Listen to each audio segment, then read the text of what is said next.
Beast. Hello again. We're back. Yeah. Well, I've been to Leicester. We had a great anniversary, and This is Jane and Marty, by the way, not Marty and me. Yeah. It's like that. sorry. Yeah, it was nice. Jane said hi, isn't it, on the garden one we just did. Yeah. I even managed to get down to the King Power football. Got a top on Leicester's FA Cup thing. I've said enough on football. If you want to know what I think where it's going to end up, just scroll down Lee's videos and you'll come to the end of sport, where the sad reality is, I think, where it's all going to end up.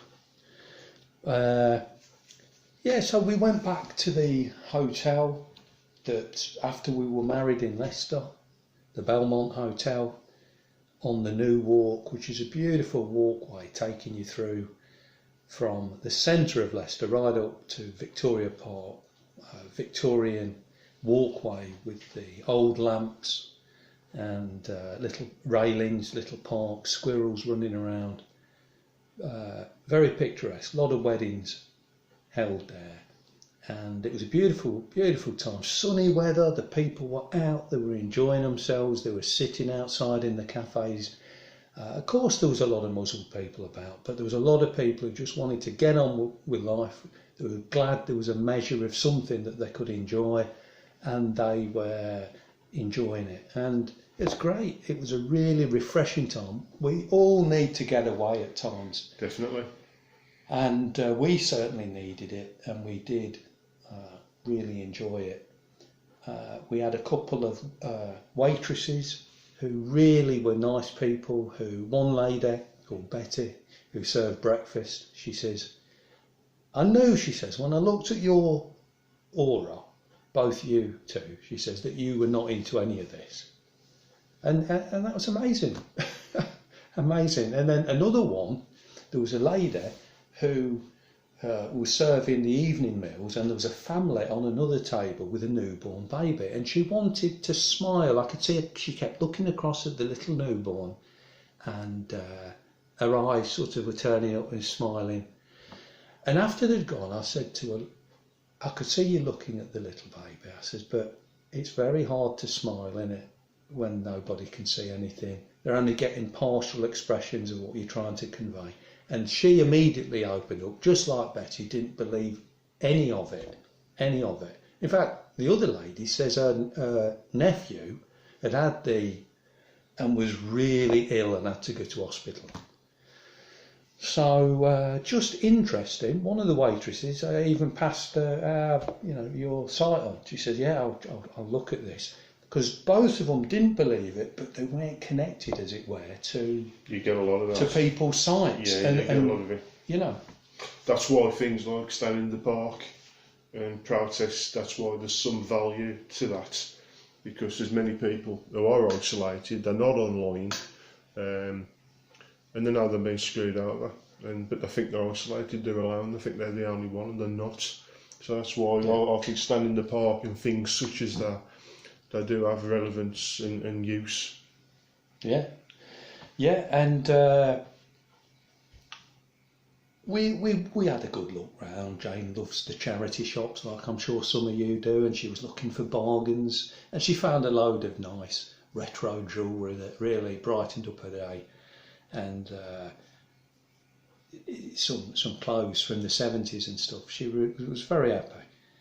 And now there was one strange thing I'd never really seen before anywhere. Certainly not seen it West Brom and that was, there was a lot of bicycles with deliveries for food. Deliveroo it was called, and they had like these big boxes on the back, and there were big guys driving on bikes, and they were flying around at a breakneck speed on the pedestrian walkways.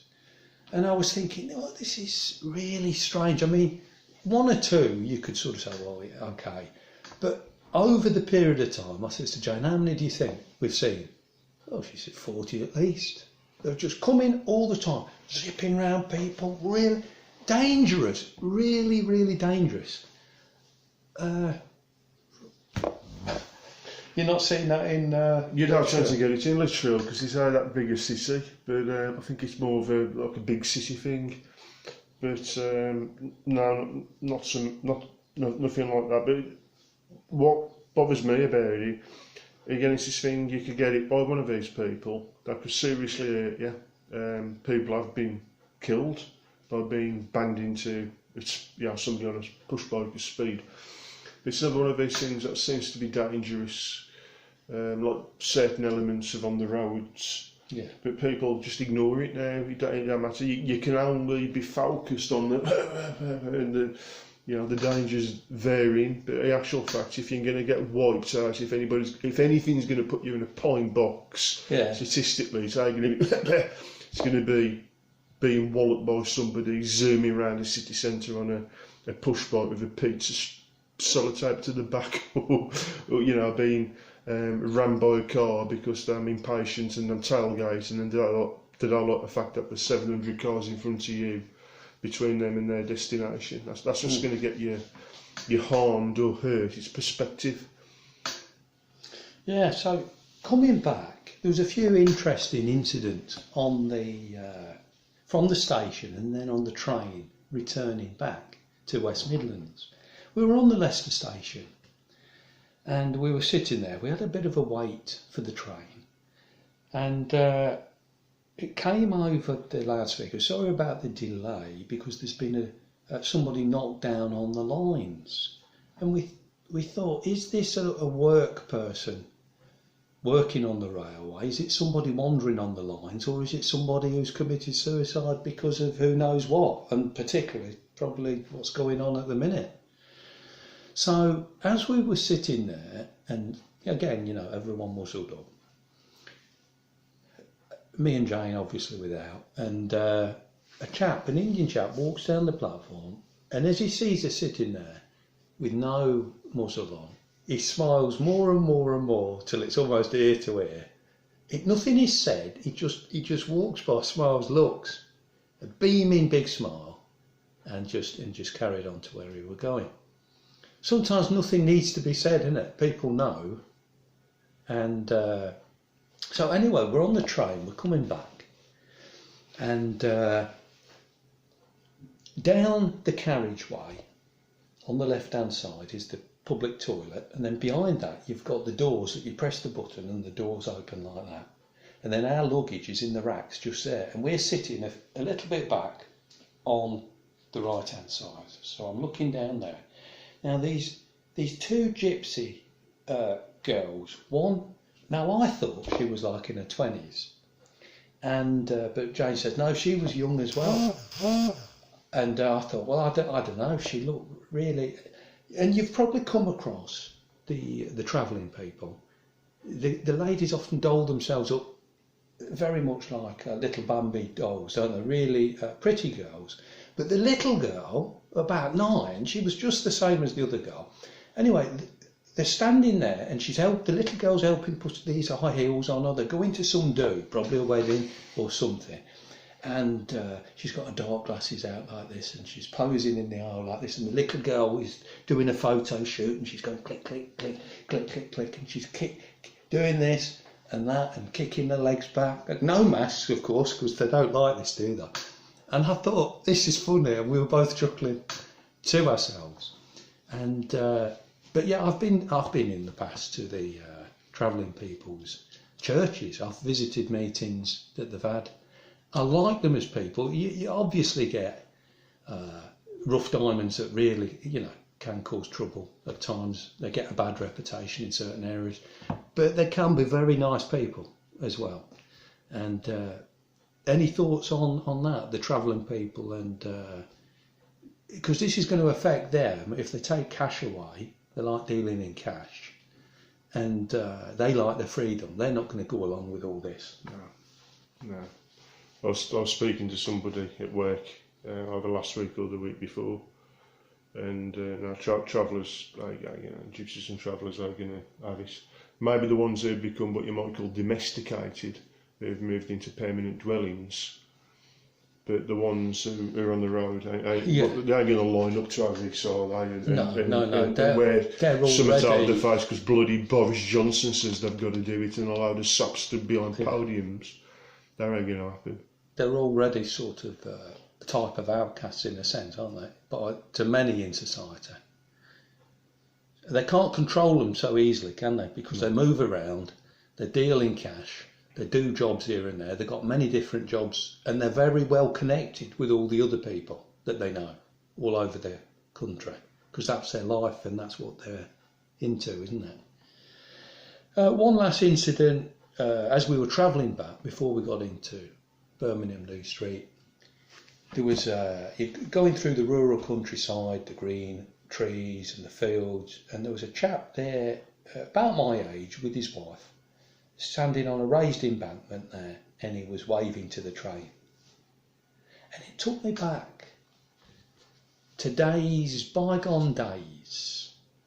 I even thought of the song by, country song by Tom T. Hall, "The engineers don't wave from the trains anymore." And it was just nice to see something out of the railway children, people being human, waving to the trains. And I just looked, and it goes so quickly by. I just was taken by surprise, didn't wave back, but it was great to see, and reminded me of days when you'd have visits and your auntie, uncle would go back, and you'd wave them down the platform. In fact, do you see people waving at the platforms even nowadays? I can't remember. And it must go on, surely. Maybe. But yeah. Going off on a bit of a tangent, but still connected with that, the bloke standing, waving. Yeah. You see things like that in the car, and you drive past. Occasionally, you'll be driving somewhere, and you'll see somebody doing something, and for a split second, you can be forgiven into thinking none of the last 15 months happened, and everything's normal. But the truth is, and I'm making a point about this, if the mainstream media did not exist, right, if there was not this hype and this, what would you call it, you know what I mean, and just going over the top, pushing this agenda, constantly inflating it, exaggerating it, it's mass hysteria, the way that they're shoving this. If that didn't exist, if the television and radio and the newspapers don't exist, just like driving through on the train through the countryside, seeing that man standing there, you would not know that there's anything out there. I can't say the word because of algorithm censorship, but you know exactly what I mean. You wouldn't know if you only really know it's there because every time you turn the television on or hear on the air news on the radio, it's constant bombardment of this. If it didn't exist, you wouldn't know it was there. The same, like I say, as you drive through the countryside and you see somebody walking through the fields, it just seems normal. And it's the people stood at bus stops waiting for the bus with the rag around their faces and stuff, which is the constant reminder. Yeah, no need for it. Yeah. Shall we leave it there? Yeah, I think we'll wrap up there. Okay, yeah. God bless. God bless.